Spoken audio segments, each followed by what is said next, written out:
Hello दोस्तों, good morning. स्वागत है एक बार फिर से आप सभी का एमजेटी एजुकेशन में। दोस्तों आज है 14 मार्च। आज की वीडियो में हम लोग बात करेंगे 14 मार्च 2023 के मोस्ट इंपोर्टेंट करंट अफेयर के क्वेश्चंस के बारे में। पूरी वीडियो ध्यान से देखिएगा, पूरी वीडियो डिटेल में आपको समझाई गई है। अगर वीडियो पसंद आए तो इसे लाइक और शेयर भी कर दीजिएगा। कल का क्विकली रिवीजन करेंगे। 19वीं बिम्स्टेक मंत्री स्तर की बैठक की अध्यक्षता थाईलैंड ने करी हुई है।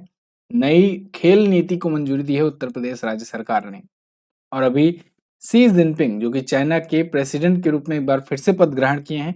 इस बार उनका तीसरा कार्यकाल होगा। और जापान के प्रधानमंत्री फूमियो किशिदा ये 20 और 21 मार्च को भारत की यात्रा पर होंगे।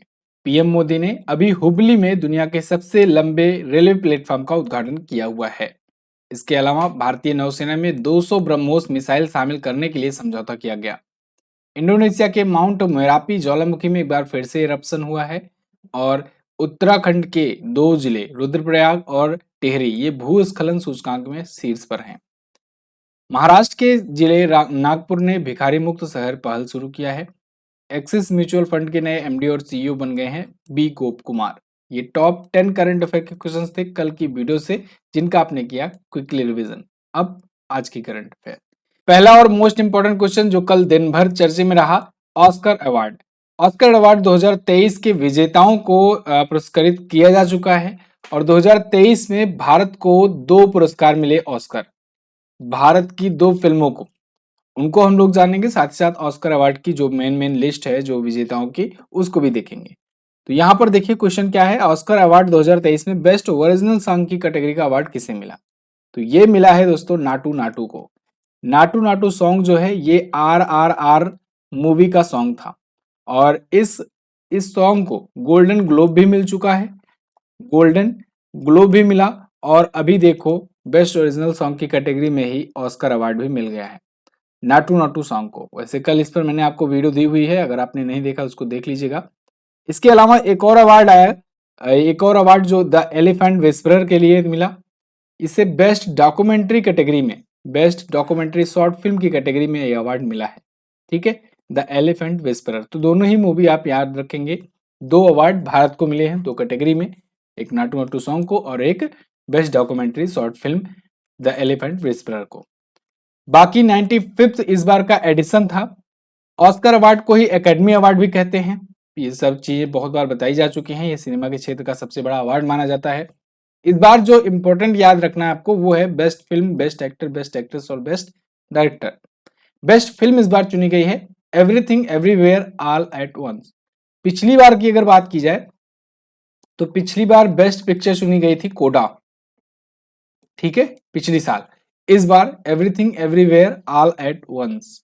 बेस्ट एक्टर ब्रेडन फ्रेजर को चुना गया है। मिशेल योह बेस्ट एक्ट्रेस चुनी गई हैं। और बेस्ट डायरेक्टर डेनियल क्वान और डेनियल स्केंट को चुना गया है। इतना क्लियर। अब एक और जरूरी बात, अगर आपसे पूछा जाए कि किन किन भारतीयों ने अभी तक ऑस्कर अवार्ड जीते हैं, तो आप बताएंगे भानु अथैया ने, सत्यजीत रे ने, रेसुल पुकुट्टी ने, गुलजार ने, AR रहमान ने, कार्तिकी गोंजाल्विस और गुनीत मोंगा ने जो द एलिफेंट विस्परर की थी इस बार, और RRR फिल्म के नाटू नाटू सॉन्ग ने। तो ये 7 बार ऐसा मौका आया जब भारतीयों ने ऑस्कर पुरस्कार उठाया। ठीक है, तो ये आप ध्यान रखेंगे। हालांकि इसमें सब अलग अलग कैटेगरीज में अलग अलग समय पर ये अवार्ड जो है रिसीव किए। ठीक है, जैसे AR रहमान ने जय हो गाने के लिए रिसीव किया था। तो पिछला वाला जो था वो लगभग देखो 14 साल की पहले था, आया था। और अब 14 साल के बाद एक बार फिर से मिला है भारत को 2 पुरस्कार। आगे देखते हैं। नाइट फ्रैंक की रिपोर्ट के अनुसार सबसे पसंदीदा विदेशी स्थान कौन सा रहा? तो दोस्तों नाइट फ्रैंक ने एक और रिपोर्ट अभी जारी की है और इसमें बताया है कि विदेशियों का सबसे पसंदीदा के रूप में कौन सा स्थान है। तो वो रहा यूनाइटेड किंगडम, यूके। मतलब लोग अगर विदेश में जाना चाहते हैं, वहां पर बसना चाहते हैं अगर ना, तो उसमें सबसे पसंदीदा स्थान यूके है। दूसरे पर यूनाइटेड अरब अमीरात है। और बिल्कुल यूएई में, दुबई में लोग ज्यादा रहना चाहते हैं। संयुक्त राज्य अमेरिका ये तीसरे स्थान पर है जहां पर लोग रहना चाहते हैं विदेशों में। ठीक है, तो ये रिपोर्ट जारी की है नाइट फ्रैंक ने। नाइट फ्रैंक अगर आपको याद हो तो ये वही संस्था है जिसने अभी कुछ दिन पहले ही प्राइम रेजिडेंशियल इंडेक्स जारी किया था, जिसमें बताया था इसने कि दुनिया के सबसे महंगे शहरों में मोनाको जो है ये शीर्ष पर है। यानी अगर कहीं पर आपको प्लॉट लेना है तो उस मामले में मोनाको सबसे महंगा पड़ेगा। और अगर आपको आपसे पूछा जाए कि सबसे ज्यादा पसंदीदा लोगों का कहाँ पर है, लोग सबसे ज्यादा बाहर अगर विदेश में रहना होता है तो कहाँ प्रेफर करना चाहते हैं, तो वो है 47% वोटिंग के साथ यूनाइटेड किंगडम। ठीक है ना। चलिए, तो नाइट फ्रैंक ये रिपोर्ट जारी कर रहा है, इन सबको आप ध्यान रखेंगे। वैसे दुनिया के सबसे महंगे शहरों के मामले में मुंबई 37वें स्थान पर था। आगे देखते हैं। हाल ही में पीएम मोदी ने कितने किलोमीटर लंबी बेंगलुरु मैसूर एक्सप्रेसवे परियोजना का उद्घाटन किया? तो प्रधानमंत्री नरेंद्र मोदी जी ने अभी कर्नाटक में बेंगलुरु मैसूर एक्सप्रेसवे परियोजना का उद्घाटन किया है। ये 118 किलोमीटर लंबी है। अब देखो, ये बेंगलुरु और मैसूर को जोड़ेगी, कनेक्ट करेगी। इन दोनों शहरों को कनेक्ट करने की अभी तक के जो दूरी होती थी वो 3 घंटे का समय हुआ करता था। अब वो 3 घंटे का समय 75 मिनट में पूरा हो सकेगा। 118-119 किलोमीटर के आसपास की दूरी। इस प्रोजेक्ट को बनाने में टोटल कॉस्ट आएगी 8,480 करोड़ रुपए। कर्नाटक के मांड्या जिले में इन्होंने इसका उद्घाटन कर दिया है और बाकी चीजें मैंने बता ही दी हैं। अच्छा, जब कर्नाटक गए थे प्राइम मिनिस्टर नरेंद्र मोदी जी, उसी साथ में इन्होंने हुबली हुबली नाम का एक स्टेशन है, ठीक है, उसके रेलवे प्लेटफॉर्म का भी उद्घाटन किया, जो कि दुनिया का सबसे लंबा प्लेटफॉर्म बन चुका है, 1505 मीटर लंबा। ठीक है, ये सबसे लंबा प्लेटफॉर्म है दुनिया का। अभी कल की वीडियो में मैंने आपको कवर कराया था। अच्छा, कल एक जगह मिस्टेक से यहाँ पर हुबली की जगह हुगली हो गया था, तो ध्यान रखिएगा, उसको करेक्ट कर लीजिएगा। कल बहुत सारे लोगों ने आप में से कमेंट करके याद दिलाया, उस पर फोकस करवाया, उसके लिए थैंक यू। तो देखो, हुगली जो है ना, ये कोलकाता में है और यहाँ पर ये एक नदी है बेसिकली, हुगली नदी, जिसके अंडर में अंडर वाटर मेट्रो प्रोजेक्ट बन रहा है कोलकाता में। और हुबली जो है ये एक जगह का नाम है और ये कर्नाटक में पड़ता है। ठीक है, तो कर्नाटक अलग है और कोलकाता अलग है, आप सब जानते हैं इंडिया के मैप में अच्छे तरीके से। तो हुबली जो रेलवे स्टेशन है ना, इसके प्लेटफॉर्म को दुनिया का सबसे लंबा प्लेटफॉर्म होने का दर्जा प्राप्त हुआ है। आगे देखते हैं। हाल ही में किस आईआईटी संस्थान के वैज्ञानिकों ने एक नए जीवाणुरोधी अणु IITR 00693 की खोज की? तो IIT रुड़की ने खोज की है। देखो, अगर ऐसा क्वेश्चन पूछा जाएगा ना, तो तुरंत थोड़ा सा दिमाग लगाना, आप देखना, यहाँ पर IIT रुड़की के छात्रों या कहीं साइंटिस्टों ने इसकी खोज की है, तो इन्होंने अपने नाम से इसका नाम रखा है IITR, मतलब IIT रुड़की 00693। ठीक है, तो थोड़ा सा आपको यहाँ से हिंट मिल जाएगा। फिलहाल ये एक नया जीवाणुरोधी अणु है जिसको यहाँ के वैज्ञानिकों ने खोजा हुआ है। एंटीबैक्टीरियल ये मॉलिक्यूल है। दावा ये कर रहे हैं कि ये जो मॉलिक्यूल होगा इसमें बैक्टीरिया नहीं लग सकता और इससे दवा जो बनाई जाएगी ये प्रतिरोधी संक्रमणों से लड़ने में मदद कर सकती है। तो ये खोज आगे आने वाले टाइम में बहुत ज्यादा क्रांति ला सकती है मेडिसिन सेक्टर में। ठीक है, तो फिलहाल IIT रुड़की के शोधकर्ताओं ने इसे खोजा है। अच्छा, वैसे मुझे याद आ रहा है, IIT दिल्ली के साइंटिस्ट ने दुनिया का सबसे छोटा एयर प्यूरिफायर लॉन्च किया था। ठीक है, जिसे नाक में लगा करके फिट करके रखा जा सकता था और ये शुद्ध सांसें लेने में मदद किया करता था। आगे, प्रसिद्ध हिंदी लेखक डॉक्टर ज्ञान चतुर्वेदी को किस रचना के लिए 32वां व्यास सम्मान दिया गया? 32वां व्यास सम्मान। देखो, व्यास सम्मान, सरस्वती सम्मान और बिहारी सम्मान, ये सभी सम्मान जो है के बिरला फाउंडेशन के द्वारा दिए जाते हैं और ये पूछा पहुंच जाता है एग्जाम में, बहुत ज्यादा पूछा जाता है। हर एक एग्जाम में देखो, कभी न कभी किसी न किसी शिफ्ट में पूछा जाता है। अभी CHSL का एग्जाम चल रहा था, तो इसमें शुरुआत में खूब ये लोग व्यास सम्मान के बारे में पूछे थे। ठीक है, सरस्वती सम्मान के बारे में भी पूछे थे, KVS के एग्जाम में भी खूब पूछा गया था। ठीक है, तो आप इसको बड़े ध्यान से देखिएगा, अभी इसके बारे में सब कुछ मैं आपको बताऊंगा। फिलहाल जो 2022 के लिए दिया गया, इसकी भी घोषणा हो चुकी है। डॉक्टर ज्ञान चतुर्वेदी जी को दिया जाएगा इस बार। डॉक्टर ज्ञान चतुर्वेदी ये प्रसिद्ध हिंदी के लेखक है और इनको इनकी पागल खाना नाम से रचना जो आई थी 2018 में, उसके लिए दिया गया है पुरस्कार। ठीक है, डॉक्टर ज्ञान चतुर्वेदी जी को, यहाँ पर आप देख पाओगे, आर्टिकल है हिंदुस्तान टाइम्स का। तो पागल खाना के लिए इनको दिया गया है व्यास सम्मान। ये वैसे पद्मश्री से भी सम्मानित हो चुके हैं, 2015 में इनको पद्मश्री से सम्मानित किया गया था। व्यास सम्मान की अगर बात करें तो 1991 में ये भी के बिरला फाउंडेशन के द्वारा शुरू किया गया। के बिरला फाउंडेशन के द्वारा ही सरस्वती सम्मान, इसके अलावा इसी के द्वारा ही बिहारी सम्मान भी, बिहारी पुरस्कार, ये भी शुरू किया गया, ये भी दिया जाता है। ठीक है ना। सरस्वती सम्मान के तहत 15 लाख रुपए की कैश प्राइज दी जाती है। ब्याज सम्मान अगर देखा जाए तो ये 4 लाख रुपए की पुरस्कार राशि इसमें दी जाती है। ठीक है, वैसे अगर पिछले साल की बात करें ब्याज सम्मान की, तो महाबली नाटक के लिए असगर वजाहत को मिला था। किसे? असगर वजाहत को मिला था, वजाहत को मिला था पिछली बार महाबली के लिए, महाबली के लिए। ये बात याद रखिएगा, हो सकता है पिछला वाला भी पूछ ले आपसे, तो ये लिख दे रहा हूं मैं, पिछली बार। ठीक है, तो पिछली बार किसे मिला था? असगर वजाहत को, प्रोफेसर असगर वजाहत को महाबली के लिए। इस बार मिला डॉक्टर ज्ञान चतुर्वेदी को। ठीक है, आगे, हाल ही में अमेरिका के किस बैंक को दिवालिया घोषित होने पर बंद कर दिया गया? तो अमेरिका में दोस्तों 2 बड़ी बैंकें बंद हो गई हैं, एक सिलिकॉन वैली बैंक, एक सिग्नेचर बैंक।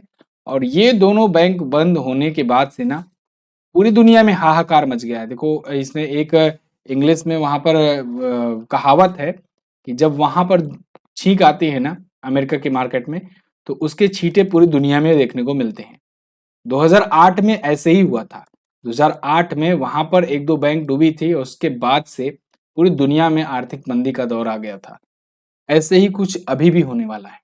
वहां पर 2 बड़ी बैंकें, बहुत ज्यादा बड़ी नहीं कहेंगे, सिलिकॉन वैली बैंक जो थी वो तो 16वें नंबर की बैंक थी। एक छोटी बैंक और है सिग्नेचर बैंक, ये दोनों बैंकें बंद हो गई हैं।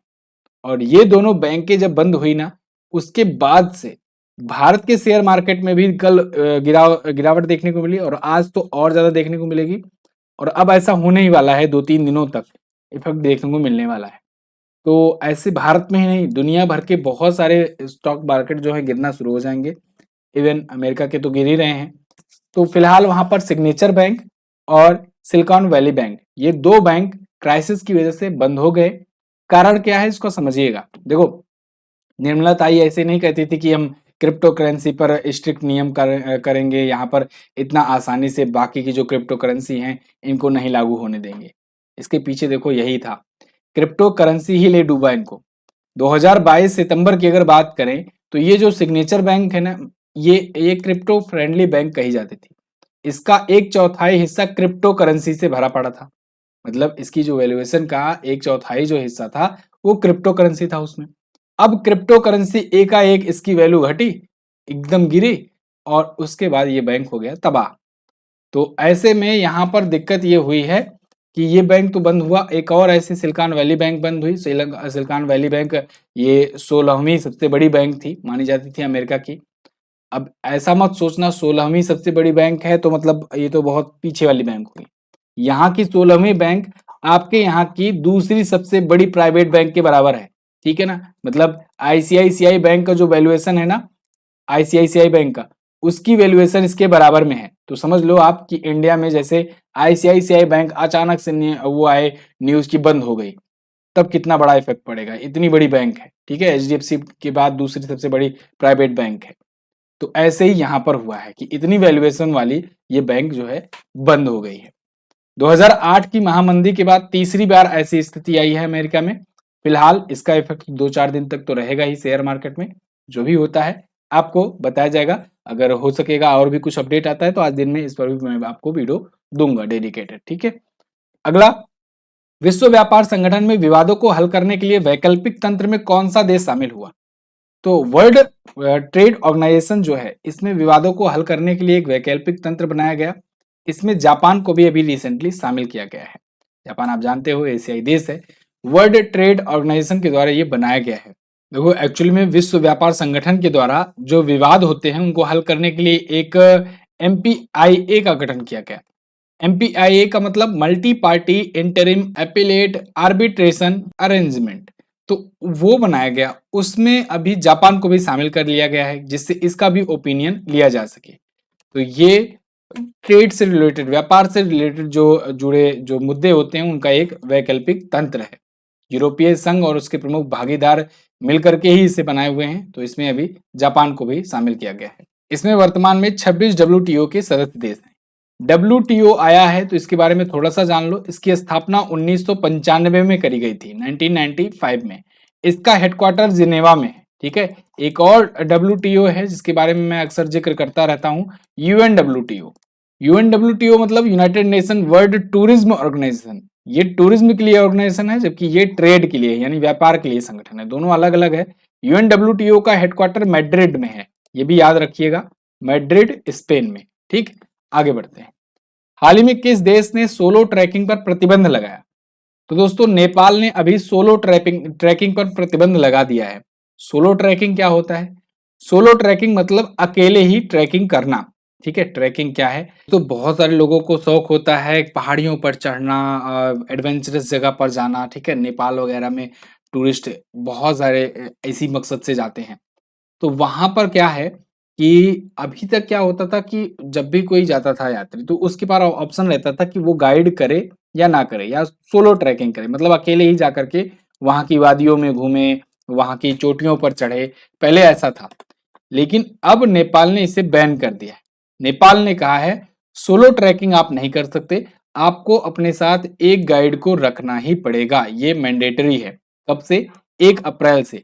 साथ ही साथ इन्होंने एक टिम्स नाम का एक कार्ड बनता है, टिम्स कार्ड, समझ लो कि टिम्स कार्ड एक परमिट होता है कि आप कितना घूम सकते हो, एक टिकट टाइप का समझ लो। तो वो टिम्स कार्ड जो है उसकी भी वैल्यू बढ़ा करके 2,000 रुपए इन्होंने कर दी, पहले 1,000 थी, अब 2,000 इन्होंने कर दी है। अच्छा, ये कल मैं पढ़ रहा था तो इसके बारे में पता चला कि जो सार्क के सदस्य देश हैं, सार्क के, ठीक है, सार्क के जो सदस्य देश हैं उनके लिए ये 500 रुपए था और उसको बढ़ा करके 1,000 कर दिया गया है। ठीक है, सार्क का सदस्य का हिस्सा भारत भी है। तो फिलहाल, और बाकी लोग जो है बाकी देशों से अगर आते हैं तो 2,000 रुपए पे करेंगे और उनको टिम्स कार्ड मिलेगा, और साथ ही साथ उनको एक गाइड भी करना पड़ेगा, तब जा करके वो ट्रैकिंग कर पाएंगे। ठीक है, इससे पहले कुछ साल पहले एक न्यूज और आई थी जब इन्होंने पहाड़ियों पर, चोटियों पर चढ़ने के लिए एक गाइड मस्ट कर दिया था। तो इसके दो तरीके हैं, इसके पीछे इन्होंने दो रीजन बताया है। एक तो पहला रीजन ये कि बहुत सारे जो ऐसे होते हैं जो भटक जाते हैं, ठीक है, अकेले जाते हैं ट्रैकिंग करने, लेकिन भटक जाते हैं, रास्ता भूल जाते हैं, बहुत सारी चीजें होती हैं, उनके साथ दुर्घटनाएं हो जाती हैं। ठीक है, एक्सीडेंट हो जाता है कई बार, क्योंकि एक्सपीरियंस तो रहता नहीं है।